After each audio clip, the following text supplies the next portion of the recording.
سبح اسم ربك الأعلى الذي خلق فسوى والذي قدر فهدى والذي أخرج المرعى فجعله غثاء أحوى سنقرئك فلا تنسى إلا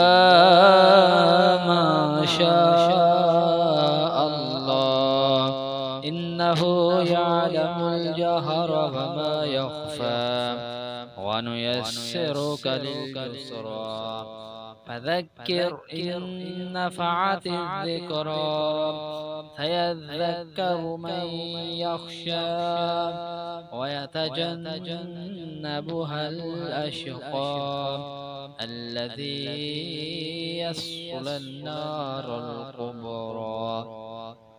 ثم لا يموت فيها ولا قد أفلح من تزكى وذكر اسم ربه فصلى بل تؤثرون الحياة الدنيا